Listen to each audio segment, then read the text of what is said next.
وَأَتِمُّوا الْحَجَّ وَالْعُمْرَةَ لِلَّهِ،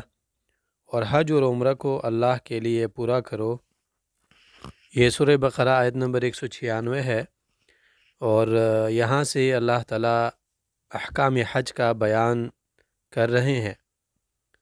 اللہ تعالیٰ نے حکم دیا کہ جب حج اور عمرہ میں سے کسی کی ابتدا کرو تو تمام شرائط اور اعمال کے ساتھ اسے پورا کرو،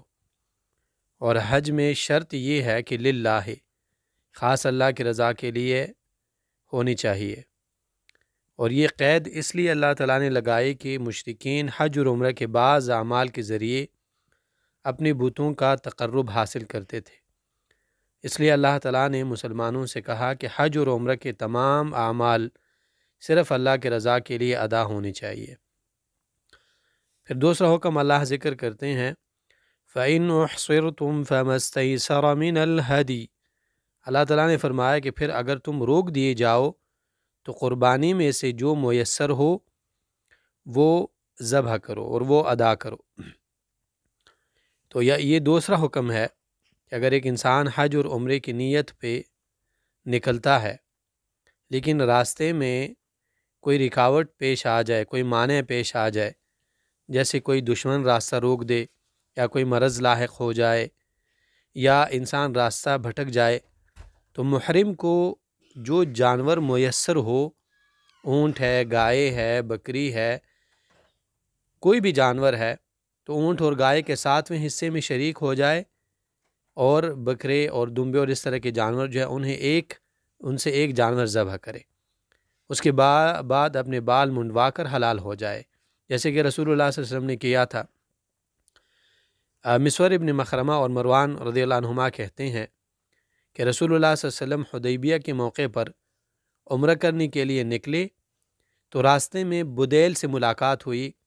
بدیل نے کہا کہ قریش آپ سے لڑیں گے اور آپ کو بیت اللہ جانے سے روکیں گے۔ رسول اللہ صلی اللہ علیہ وسلم نے فرمایا کہ ہم تو لڑنے نہیں آئے، ہم تو عمرہ کرنے آئے ہیں۔ عبداللہ بن عمر رضی اللہ عنہ فرماتے ہیں کہ اللہ کے رسول صلی اللہ علیہ وسلم کو کفار قریش نے کعبہ جانے سے روک دیا، تو رسول اللہ صلی اللہ علیہ وسلم نے اپنے صحابہ سے فرمایا کہ اٹھو اور قربانی کرو، پھر سر منڈواؤ۔ تو رسول اللہ صلی اللہ علیہ وسلم نے بھی اپنی قربانی کو نہر کیا، حجام کو بلایا اور اپنے سر کو منڈوایا۔ بخاری کتاب الشروط میں یہ حدیث ہے۔ انسان اگر حج اور عمرے کی نیت پہ نکلتا ہے گھر سے اور کوئی چیز مانع پیش آ جائے، حج اور عمرے کو کمپلیٹ نہ کر پائے، تو انسان جانور کو ذبح کرے، اپنے سر کو منڈوائے اور حلال ہو جائے۔ یہ اس صورت میں جب انسان نے پہلے سے شرط نہ لگائی ہو۔ اگر ایک انسان نے پہلے سے شرط لگائی ہو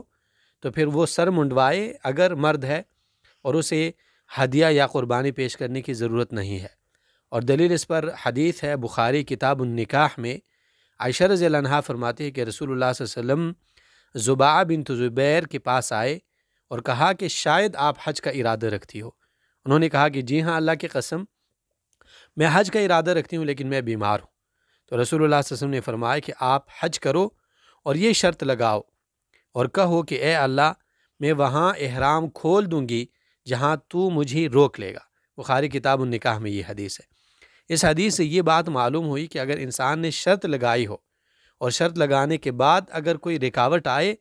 تو اس صورت میں انسان اگر مرد ہے اپنے بال منڈوائے اور حلال ہو جائے، اور اگر عورت ہے تو اسی طرح حلال ہو جائے۔ وَلَا تَحْلِقُوا رُؤُوسَكُمْ حَتَّى يَبْلُغَ الْهَدْيُ مَحِلَّهُ، پھر اللہ تعالیٰ فرماتے ہیں کہ اور اپنے سروں کو نہ منڈواؤ یہاں تک کہ قربانی اپنے حلال ہونے کی جگہ پر پہنچ جائے۔ اس میں ایک اور حکم اللہ تعالیٰ نے ذکر کیا ہے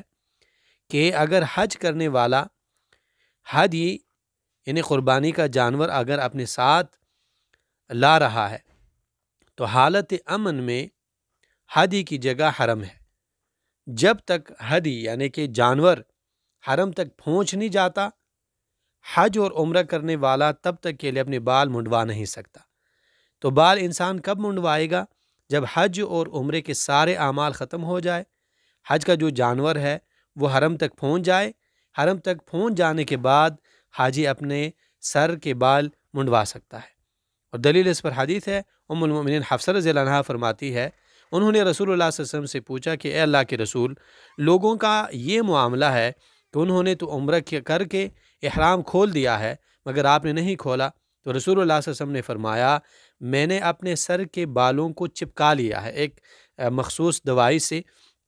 عرب جو ہے وہ اپنے سر کے بالوں کو چپکایا کرتے تھے، تو رسول اللہ صلی اللہ علیہ وسلم نے فرمایا کہ میں نے اپنے سر کے بالوں کو چپکا لیا ہے اور اپنی قربانی کی جانور کو قلادہ یعنی ہار پہنا کر اسے حرم کی طرف بھیج دیا ہے، لہٰذا میں اس وقت تک احرام کھول کر حلال نہیں ہو سکتا جب تک قربانی کی جانور کو ذبح نہ کر دوں۔ یہ طریقہ ہے۔ فمن كان منكم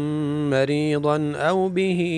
أذى من رأسه ففدية من صيام أو صدقة أو نسك، پھر تم میں سے جو بیمار ہو